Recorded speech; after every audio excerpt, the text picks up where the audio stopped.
এটাই আমাদের ঈমান, ঠিক কিনা? এবার বুঝে থাকলে জবাব দেন, আল্লাহকে বাদ দিয়ে কোন বেয়াদব যদি বলে আমি আল্লাহ, সে মুসলমান না কাফের? আর আসতে বলেন। এবার বড় বিশ্বনবী মানবতার মহানায়ক তোমার আমার মাথার মুকুট হৃদয় রাজা জাহানের বাদশাহ খাতামুল আম্বিয়া মুহাম্মদ সাল্লাল্লাহু আলাইহি ওয়াসাল্লামকে বাদ দিয়ে কোন বেয়াদব যদি বলে মুহাম্মদ সাল্লাল্লাহু আলাইহি ওয়াসাল্লাম শেষ নবী নয়, আমি শেষ নবী, সে মুসলমান না কাফের? আরো জোর জোর হলো না? গলা ফাটায়া, তো হাত উঠায়া, হাত নাচায়া সবাই বলো, আরো জোর চিল্লায়া বলো, কাদিয়ানীরা, আরো জোর সবাই বলো, চিল্লায়া বলো। এবার হবে বাংলাদেশে কাদিয়ানীরা কাফের, কাফের। এক সাগর রক্তের বিনিময় হলে বা নবীজির খতম নবুয়ত রাষ্ট্রীয় ভাবে কায়েম করবো, ঠিক কিনা? ওই রক্তর দাগ আসলে তোমরা থাকবে তো ইনশাআল্লাহ। জান দেব, মাল দেব, সময় দেব, কিন্তু মদিনা ওয়ালার সিংহাসনে কাউকে বসতে দেব না। আল্লাহ কবুল করেন যখন আমি। আমার ভাইরা, ওই বেয়াদব এখানেই শেষ নয়। বিশ্বনবী মানবতার মহানায়ক মুহাম্মদ সাল্লাল্লাহু আলাইহি ওয়াসাল্লামের পরে আর কোন নবী নাই, ঠিক কিনা? যারা কয় আল্লাহকে বাদ দিয়ে কেউ আল্লাহ দাবি করলে যেমন কাফের হয়ে যায়, মুহাম্মদ সাল্লাল্লাহু আলাইহি ওয়াসাল্লামকে বাদ দিয়ে কেউ নবী দাবি করলে গোষ্ঠী শুদ্ধ কাফের হয়ে যায়।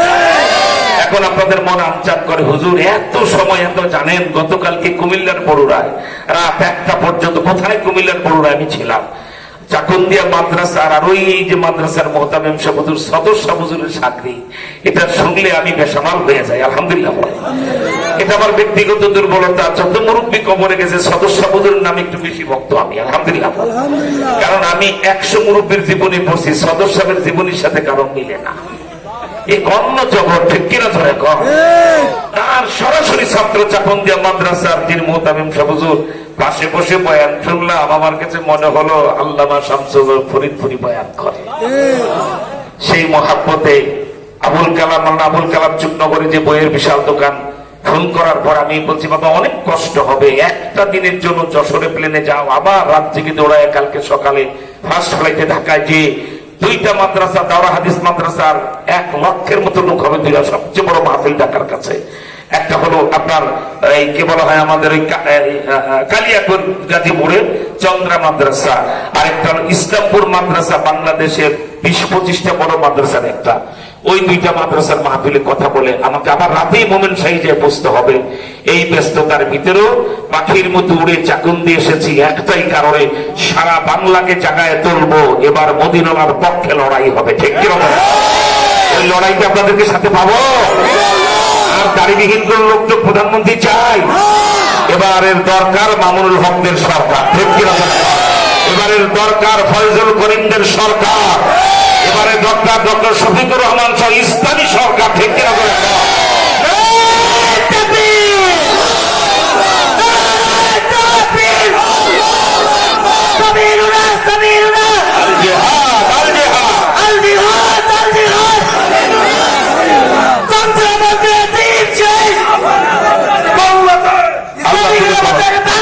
আল্লাহ কবুল করেন, আল্লাহ কবুল করেন, বলেন আমিন।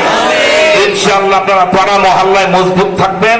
ঢাকায় এমন ইঁদুরের কূপ বানাবো, একটা নাস্তিক মুরতাদ সংসদে ঢুকতে যাব না। নবীজিকে গালি দেয়, ইতিহাস খারাপ, চরিত্র খারাপ, সংসদের গেটে হাত পা ভাঙ্গা ঘুরা করে ফেলা, কাউকে আর ছাড় দেবো না, ঠিক কিনা? এবারের সংগ্রাম মদিনাওয়ালার মর্যাদা রক্ষার সংগ্রাম। এবারের সংগ্রাম ইসলামী খেলাফত প্রতিষ্ঠার সংগ্রাম। এবারের সংগ্রাম ইসলামী হুকুমত আর অনুরী শাসন জারি করার সংগ্রাম। এই সংগ্রামে যদি রক্ত দিতে হয়, ফাঁসি কাস্টে ঝুলতে হয়, গুলিবিদ্ধ হতে হয়, রাজি? পূজা করে শেষবার আল্লাহু আকবার বলতে আল্লাহ কবুল করেন, বলেন আমিন। আমার ভাইরা, আমি আপনাদের সামনে এখন আপনারা আনচান করছে, হুজুর এত লম্বা সময় কষ্ট করে যে দিলেন, ঘড়ির দিকেও তাকাইলেন না। একটা মিনিটে যদি কাদিয়ানির পরিচয়টা বলে দিতেন, আমাদের ইমানটা রক্ষা হতো। আবার লাঠি বানায় রেডি রাখতাম, কাদিয়ানি পাইলেই তার জিন্দা কবর দিতাম, ঠিক কিনা? আমি কাদিয়ানির পরিচয়টা এত সময় যখন কথা বলেছি 1.5 মিনিট লাগবে, সেটা অবশ্যই বলবো একটা শর্তে। যতগুলি টাচ মোবাইল আছে রেকর্ডিং হয় সব তাড়াতাড়ি আমাকে দেখাও। কার কার মোবাইল আছে খুব দ্রুত দেখেন, রেকর্ডিং চালু করে। আমার এখনকার 2 মিনিটের বক্তব্য তুমি রেকর্ডিং করবা। এখান থেকে মোনাজাতের পর বাড়িতে যে ইউটিউব, ফেসবুক, নেট ছেড়ে দিবা, বিশ্বকে জানাই দিবা আল্লাহর পরে যেমন আল্লাহ নাই, আমাদের নবীর পরে আর কোন নবী নাই। ঠিক কিনা? কার কার মোবাইল আছে একটু মোবাইল গুলো উঁচু করে আমার দেখান আগে, দ্রুত দ্রুত, খুব তাড়াতাড়ি মোবাইল গুলি আগে হাতে নিতে হবে। রেকর্ডিং চালু হয়েছে, রেকর্ডিং চালু করেছেন, জলদি 30 সেকেন্ড সময় দিলাম, 1 মিনিট না আধা মিনিট আপনি রেকর্ডিং চালু করেন। রেডি? আমি কাদিয়ানির পরিচয় বলা শুরু করে দেবো। শুনো বাবা, তাহলে কাদিয়ানি কোন শয়তানের নাম? এখন থেকে প্রায় 150 বছর পূর্বে অবিভক্ত ভারতে পাঞ্জাব রাজ্যে গুরুদাসপুর জেলায় কাদিয়ান নামক গ্রামে বাপের নাম গোলাম মর্তজা, মায়ের নাম চেরাগ বিবি। এই বিবির পেটে জন্ম নেয় শতাব্দীর কুখ্যাত ফেরাউন, নাম রাখা হয় তার গোলাম আহমদ কাদিয়ানি। এই বেয়াদব এখন থেকে 100 বছর পূর্বে উর্দুতে একটা বই লেখে, বইটার নাম ওলামায়ে কেরাম মনে রাখবেন, এক গলতি কা ইজালা, পৃষ্ঠা নম্বর 10। এই বইটার 10 নম্বর পৃষ্ঠা বেয়াদব কাদিয়ানি লিখে, মোহাম্মদ আখিরি পয়গম্বর নেহি হ্যায়, মাই হি আখিরি পয়গম্বর হো। মোহাম্মদ শেষ নবী নয়, আমি শেষ নবী। কি চাকুন দিয়া মেনে নেওয়া যায়? যেখানে কাদিয়ানি সেখানে জিন্দা কবর। ঠিক কিনা? আমার ভাইরা, এখানেই শেষ নয়, ওই একই বইয়ের পরের পৃষ্ঠায়, বইটির নাম আবার বলছি, এক গলতি কা ইজালা, পৃষ্ঠা নাম্বার 11 নম্বর পৃষ্ঠা বেয়াদব লেখে, মাই মোহাম্মদ সে বড়কর নবী হো, আমি মোহাম্মদের চেয়ে আরো বড় নবী। কোথায় লেয়াকতালি, কোথায় জুতার গালি, কোন জায়গায় আইয়ুব খান, কোন জায়গায় সিঙ্গেল পা। আজ মক্কা মদিনায় পাহাড়ের পাদদেশে যাও, 1500 বছর আগে যে পথে আমার রাসূল চলতেন, হাঁটতেন পাহাড়ের পাদদেশে, ঘেমে গেলে রাস্তার পাশের গাছের ডাল বাঁকা হয়ে বাতাস করা শুরু করে। নবীজিকে চলতে দেখে উর্দুম্বার ঘাস খাওয়া বন্ধ হয়ে যেত। আমার সে রাসূলের মর্যাদা জীবনের বিনিময়ে রক্ষা করবো। ঠিক আলহামদুলিল্লাহ, স্টিকার মাদ্রাসায় লাগানো আছে, আপনারা তারিখ দেখবেন 20-21 ফেব্রুয়ারি ঢাকার পাশে এই পাশে ফেরাউন মুক্ত বাংলাদেশে। কারণ আপনারা জানেন, এই ক্যান চ্যালেঞ্জ, কেউ যদি মিশরে যান আর হযরত ঈসা নবীর মতো মরা মানুষের সাথে কথা বলার যোগ্যতা থাকে, মিশরের মিউজিয়ামে ফেরাউনে বলো, ফেরাউন তুমি একা না, আমাকে বাংলাদেশে একটা মহিলা ফেরাউন আছে, নাম হাসিনা। তো ফেরাউন কি বলবে জানেন? যে ভাই ভাই ভাই ওই বাঙালি দাঁড়াও, আমি ফেরাউন, আমি খারাপ, আমি খোদাই দাবি করেছি, কিন্তু আল্লাহরে গোপনে মানতাম, তাইকে তার কাছে চাই আমি। ঠিক কিনা? ভাই আমার তোমরা গালি দেও ফেরাউন বলো, কিন্তু হাসিনার সাথে তুলনা করে হয় আমার সে আরো খারাপ। ঠিক কিনা? কি বলেন? ঠিক না? আল্লাহু আকবার বলেন, আল্লাহু আকবার। সেজন্য আপনাদেরকে বলি, আপনারা পাক্কা সাক্কা নিয়ত করে ফেলি যে আমরা ওই ফেরাউনের এবার সেই ফেরাউনরা ক্ষমতায় নাই, মুক্ত পরিবেশে বাংলাদেশে ওয়াজ মাহফিল হচ্ছে। ঠিক কিনা? ধন্যবাদ, ওয়েলকাম। 18 কোটি মানুষের পক্ষ থেকে লাল সালাম, আর কি বলা হয়, ফুলেল শুভেচ্ছা ইউনূস সাহেবকে। প্রথম দিনই বলছে ওয়াজ মাহফিল মুসল্লিরা পরামর্শ করে করবে, এটা আবার কিসের অনুমতি? আলহামদুলিল্লাহ বলে। আর পাতি নেতা, উপনেতা, মহানেতা প্রতি মাস আজ্ঞা বোধে না, মুদ্রা ফানিলেন, এগুলি পিছনে ঘুরতে ঘুরতে মাহফিল কমিটির জুতার তারা ক্ষয় হয়ে যায়। টানা রশি ঘুষের মধ্যে ডুবে থাকতো, এই হারামজাদা চলতো না, ওই হুজুর আনা যাবে না, নুরুল সাহেবের বয়ান চলবে না, মামুন লোক আনা যাবে না। ঠিক কিনা? যাবে অমুক বক্তা আনা যাবে না। দেশটা কি তোর বাপের? পাসপোর্ট দিয়ে আসতো, এখন পালাই। এই শুরু হয়েছে, এখন থেকে বাংলাদেশ ইসলাম চলবে আর সব বন্ধ হয়ে যাবে। ঠিক কিনা?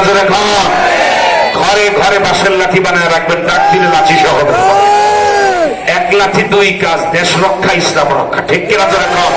লাঠি একটা কাজ কয়টা? দেশ রক্ষা, ইসলাম রক্ষা। ঠিক কিনা? আমার ভাইরা, 20-21 ফেব্রুয়ারি 2025 মানি এটা নভেম্বর চলছে, শেষ হবে ডিসেম্বর, জানুয়ারি, 3টা মাস শেষ হওয়ার পরে শুরু হবে ফেব্রুয়ারি মাসের 20-21 তারিখে মুন্সিগঞ্জে খতমে নবুয়ত ইজতেমা হবে। এই যুগনগর থেকে মাওলানা আবুল কালাম, অনেকে চিনেন, তার বিশাল লাইব্রেরির ওই কিতাবের দোকান। ঠিক কিনা? বলে এর সাথে যোগাযোগ করে আবুল কালাম ভাই এবার আমরা নবীর ইস্তেমায় যাব, ফেরাউন আর না, এবার একটু লড়াই করে আসি, ঠিক কেন? আমি কমপক্ষে 3-4 গাড়ি লোক, 5 লোক আমরা ইস্তেমায় এবার চাই। বাবা আপনাদেরকে ইনশাআল্লাহ মনে রাখবেন, মুখের জলে চিরা ভিজে না, নবীর প্রেমে বের হতে হয়, তা না হলে নাম উম্মতের কাটা থাকে না, ঠিক না? পীরের বাড়িতে যদি দল বাঁধতে যাও, নেতা নেত্রী ডাকলে যদি বেহুশ হয়ে যাও, মদিনার ইস্তেমায় না গেলে নবীজি যদি কান ধরে জিজ্ঞেস তোর পীর বড় না আমি বড়, হুজুর আপনি অনেক বড় ভণ্ডামি করে পীরের বাড়িতে বেশি গেলে আমার খবর তো লস নাই, ঠিক কিনা? কি বলেন ঠিক না? লেজ মেজ উল্টাইয়া চইল, বেশি বাড়াবাড়ি করলে মুশরিক হইয়া কবরে যাইবা। একজনের অন্ধভক্ত হওয়া যায়, কোন পীরের অন্ধভক্ত হওয়া হারাম, একমাত্র মদিনাওয়ালার অন্ধভক্ত হওয়া যায়। আর কোন ব্যক্তির জন্য জীবন দিলে শহীদ হইবে এটা কেউ হলফ করে বলতে পারবে না। আর মদিনাওয়ালার খাতমে নবুয়তে যদি শহীদ হও, সকাল 10টায় শহীদ হইবা, সূর্য ডুবার আগে দেখবা মদিনাওয়ালা রওজায় নিয়ে কোলে করে আদর করতেছে। আল্লাহু আকবার। রেডি তো সবাই? জানো এটা কোন খাতমে নবুয়ত ইস্তেমা? এখন থেকে 9 বছর পূর্বে 20,000 লোক ওই টাঙ্গাইলের মির্জাপুরে আমি বক্তৃতা করেছি। সেই মাহফিল আখিরে মোনাজাতে মহিলারা বারবার আমার কাছে কাগজ লিখে, হুজুর আমরা নবীর ইস্তেমায় যাব। আমি মাইকে বললাম, মা পুরুষের ব্যবস্থা করতে তোমার জান যায়, ঠিক কিনা? এত দূরের মহিলাদের কোন ব্যবস্থা আমরা করতে পারবো না, আপনারা যেতে পারবেন না। ওই ইস্তেমার 3 দিন আপনার 3টা নফল রোজা রেখে ইস্তেমার সফলতায় দোয়া করুন। আরেকটা কাজ পারেন, লক্ষ লক্ষ 5-6 লক্ষ টাকা ইস্তেমায় ব্যয় হয় প্রতি বছর, এবার 20 লাখ টাকার টার্গেট, কারণ ফেরাউন মুক্ত ইস্তেমা ভাড়ায় লইতে হবে, ঠিক কিনা? বাংলা দায়কে আনতে হবে নবীর প্রেমে, ঠিক না? আমি বললাম লক্ষ লক্ষ টাকা ব্যয় হয়, আপনারা নাকের ফুল, কানের দুল, গলার চেন, হাতের চুড়ি, সোনার চুড়ি, এগুলি নবীদের ইস্তেমা দান করতে পারে। আল্লাহর এক বান্দি তার গলার চেন স্বামী দিয়ে পাঠাইছে, এটা আমরা গ্রহণ করলাম, বিক্রি হলো, ইস্তেমায় ব্যয় হলো। যেদিন তিনি গলার সোনার চেন খাতমে নবুয়ত ইস্তেমায় দিলেন, 7 দিন পরে স্বপ্নে দেখে নবীজির প্রিয় কন্যা হযরতে ফাতেমা তার গলায় বেহেশতের সোনার চেন পায়। মনে রেখো, এটা কোন পীর ফকিরের খানকা মানকা না, ডাইরেক্ট মদিনাওয়ালার দুরন্ত ইজ্জত রক্ষার মিশন, ঠিক কি? মদিনাওয়ালার খাতমে নবুয়তের সিংহাসন রক্ষার এক দুরন্ত মিশন। থাকবেন না আমাদের সাথে ইনশাআল্লাহ? যাবেন তো খাতমে নবুয়ত ইস্তেমা?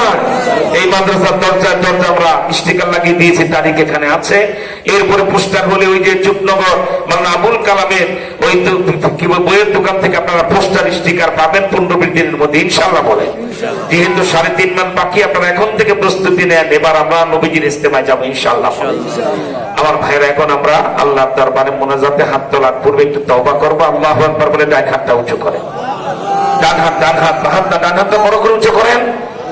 একটু সুবহানাল্লাহ আলহামদুলিল্লাহ বলে একটু নাড়াচাড়া করেন তো, সুবহানাল্লাহ আলহামদুলিল্লাহ আল্লাহু আকবার। নাড়াচাড়া করেন না, শাপলা ফুল ফুটেছে আজকের মাহফিলে, আলহামদুলিল্লাহ। হাতটা আরো সোজা করেন, আল্লাহু আকবার। একদম স্থির করেন, সোজা করেন। এই ডান হাত আপনার সামনে যে ভাই বসছে তার পিঠের উপরে হাত রেখে শিকল বাঁধেন। এক ভাইয়ের পেকে ধরেন, ডান হাত দিয়ে ধরেন, একটা রুমাল বা পাগড়ি দেন, একটা রুমাল বা পাগড়ি আমার কাছে দেন।